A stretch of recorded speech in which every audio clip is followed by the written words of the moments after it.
Looking for a unique place to stay in the heart of the coolest small town in America? Then join me as I give you a tour of a factory king room with park view at the converted Wilbur Chocolate Factory, which is now the Wilbur, part of Hilton's Tapestry Collection hotel chain. Let's get into it.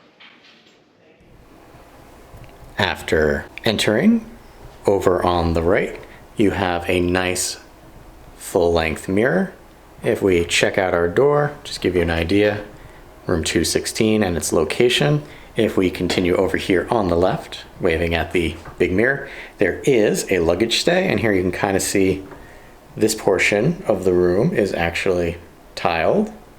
And then if we come up here, you've got your closet, and then little area with a coffee maker and refrigerator. We'll get there in a second. But if we open up our closet here, lighting's not the best, but you can see there is an ironing board, place to hang your stuff, extra covers. There is an iron over there in the corner, a little hard to see. And then down here, there also is a mini safe. It's a decent sized safe, considering that it's tucked away in your closet there. If we come over to the left, as I mentioned, you've got a coffee maker. There you can see you have a Keurig, as well as some supplies for it, as well as your ice bucket, and right there, there is another mirror. If we come down here, this is where your mini fridge is located, and then swing around in our little foyer, give you an idea of what the front looks like there. Over here on the right hand side, here is our bathroom. There is a sliding barn door, and then you can see all the original woodworking throughout. You'll see more in the actual bedroom area. And if we come in here, you can see large vanity, two lights on either side, rather nice. You've got a shaving mirror right there, and then you've got extra towels and a hair dryer. Over to the right here, you've got a nice little robe that you can wear while you're here at the Wilbur. And if you like it so much you want to take it home, there is your pricing. There is wallpaper in here, one of my pet peeves for bathrooms, but it is far enough away from the shower area that it should not be a problem. There's a close-up of your shave mirror, and then coming down here, checking out the little extras that they give you, and we're here around Christmas time, so there is some festive Christmas touches here and there. Here we have our tissues, and then right there are our bathing supplies, soap and lotion and the like. And then we will come around to our shower area. You can see it is fairly large. There are subway tiles all around here, and big thick sliding glass doors. Over here to the right, we can see more of our shower accoutrement. Yes, they are built in. You cannot take these home. They are smaller than I've seen in other places, so we'll be interested to see how much of that we actually get. And down here are showering nozzles, and it seems to be more and more that I see them, that the shower nozzles are actually on the opposite side of our shower head right there. It is a nice large shower head that looks pretty good. There's actually some settings I can see over there on the side, so we'll let you know how that is tonight. But yeah, the shower enclosure itself is rather large, so could fit two people in there. Over here we have our latrine area. You can see that it has the elongated bowl right back there. There is a garbage can, so that is one garbage can. There's another out in the living area, which we'll get to. Here you can see the little touches of the Wilbur Chocolate Factory all around. So there you have one of the molds in a picture frame right there. And we're gonna back out. There is a little thing on the ceiling right there to help with airflow, but there is no dedicated exhaust fan in this bathroom. If we come around and work our way out this way towards the living room, all right, over towards our living room area over here, we've got a nice set of drawers that you can put stuff in. Decent sized TV screen, again, for the size of the room that you're getting. Here you can see more of that actual wood that was left over from when this was a chocolate factory. Once you get into the living area, you can see that now we transition to this carpeting. There is a reasonable sized desk for you to do some work at. I did bring my laptop, so I'll let you know how that is. There is right here a older style chair. It doesn't roll. It has to slide across the carpet. It is either leather or fake leather. It's got some cushioning to it. I'm not entirely sure how comfortable that will be, but I'll find out and I'll let you know. There's some artwork on the wall right there. That is the Wilbur Chocolate Factory. Might be a little hard to see because what you might realize in this room, I'm doing this probably about 3 o'clock. Once the sun starts going down, the lighting in here is not great. It's good mood lighting, but not if you want to see stuff. But there is a light right there with a switch. Here we have a seat that you can hang out in. Again, there is a light back there that you can operate, and then here you can kind of see more of that original brick. There is the lace semi-transparent curtains right there, and behind that is a blackout curtain. This particular room is located on the 2nd floor and does have a park view, so you can actually see right there that you get a nice view of the gazebo and everything. So if you want to go for a walk, you could probably see your room right from there. And backing out, you can see more of that brickwork right there. And little round table, coffee table, accent table, whatever we're gonna call it. Over here we have a slightly lower set of windows that look out into the park and the old train depot right there. So you can kind of see we are close to the road in this room, so we'll see if road noise is an issue with this. Coming over, here we've got our little clock radio on our nightstand. Underneath there we have extra plugs and USB, which I always appreciate. We do have a king size bed right here.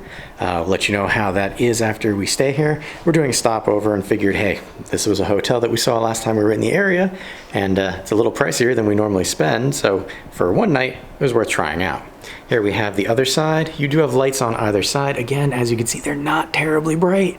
Your phone is right there, but you do have more plugs and USB right there. If we come up, you can see there's some more Wilbur chocolate stuff. There is your heat/AC receptacle, and then you've got some lighting built in. Kind of feels like they're using it to accent the artwork, and if you're interested in your artwork, there you go. That's gonna be in every room.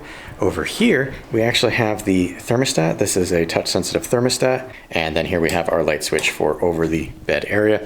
There are some electrical plugs right there, and I did forget to mention while we were out there that to control the light switches out there, right there by the door. There is a night light built into one of them, so that will help you see a little bit in the dark, and there's some electrical plugs right there. So we will be staying here for one night as we're stopping over in the Lancaster Lititz area, and thought that this looked like a very interesting hotel to stay at because of where it was built and how it was built, and figured we would give it a shot. The room itself does look very interesting. It's not really something that you would get from a normal hotel chain just because of how it was built in. Yes, I know the lighting in here is not the greatest, so you can't really see the original brickwork there. If we get a little closer, you can kind of see. But it's little touches like that that make this hotel room and hotel interesting. So we will let you know after staying here a night how it was, things we liked, things we didn't like, and we will see you in the morning. It is the next morning, so here are the things we liked and didn't like about the stay at the Wilbur in room 216. So first I'm going to come over this way, back to our door, and neglected to mention this master switch here. This will kill all the lighting, not just the lighting in the main foyer area, but the accent lighting above the pictures over here. Closet, very nice, very useful. Mini fridge, also useful. Didn't use a Keurig, but lacking of a microwave seems to be a thing in a lot of these hotel rooms now. If we swing back and over, barn doors also. That's something else that's being added to bathrooms, it seems. Overall, sink, very nice, very useful. Robe, nice little touch. One thing that I greatly appreciate is the soft close toilet lid. You don't realize how bad it is to not have one unless you drop the toilet seat at 3 in the morning. So I like seeing that. Coming over to our shower area, this is where we got some things to talk about. Starting off, pressure and temperature, very good.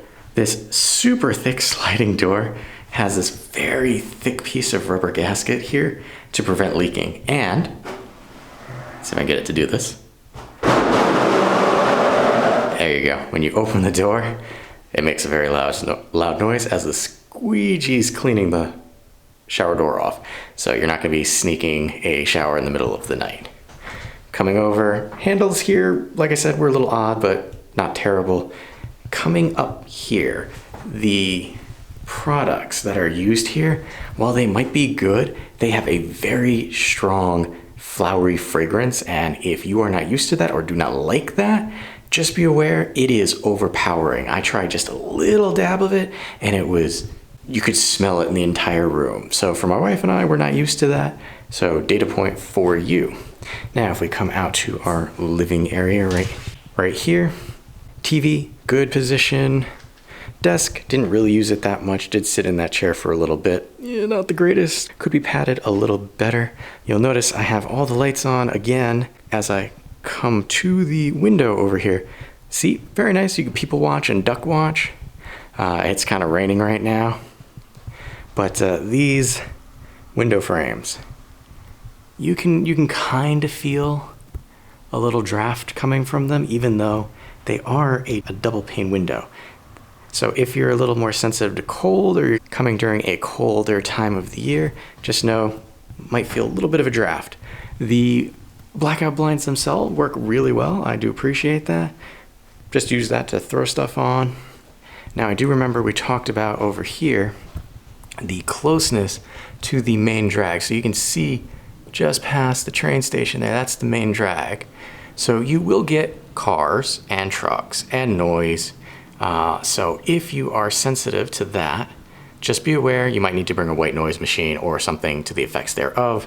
Just remember, location means that you're going to have location traffic as well. Backing off, I didn't talk about the headboard or anything last time because I'm well out of practice doing these.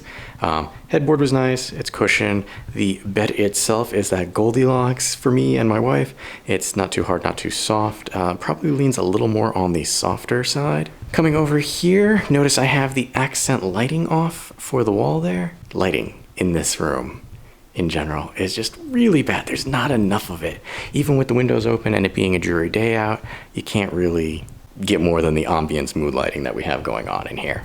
Not terrible unless you're actually trying to do something, but is what it is. Now that we're facing the door over there, we can talk about some of our experiences. There's no light bleed at the bottom, which I greatly appreciate. There is a little light bleed at night on the side here. The proximity of this room in particular to both the elevator for the second floor, which people will be using to go down the hall to their rooms, or if they're coming from the parking lot, can come here and then to the elevator. That just means that there's a lot of foot traffic that you are going to hear, because you can hear the elevator, both ding sound and elevator door when it opens up from this particular room. Likewise, the proximity of this room to the outcropping to the main foyer area and the lounge means that voices do carry up into this room. And if you are a light sleeper or happen to come when it's really busy, you might have people partying in that lounge area till kind of later in the evening, and you will hear that in this room. So again, if you're a light sleeper, you definitely want to bring a white noise machine or a fan or something like that. Overall, our stay in this room was not bad at all. It is a little pricier than my wife and I normally spend on a hotel room, but we just figured we would do a one-night stay over, get the experience of staying in the Wilbur, which is the former chocolate factory here in town. If you're looking for a unique hotel experience, then I would recommend checking out the Wilbur in Lititz, Pennsylvania. This is a Hilton Properties. If you're a Hilton member, it is definitely worth coming here and checking it out. Especially, it doesn't cost you anything to become a Hilton member, because my wife and I did it when we booked. And if you do that, you get a little welcome gift of 2 of these Wilbur chocolate coins and 2 bottles of water. So realistically, there's no reason not to. But again, if you're looking for a unique hotel experience that is close to everything in the town of Lititz, Pennsylvania, well worth checking out. I've been Wanderer 001. Happy wandering.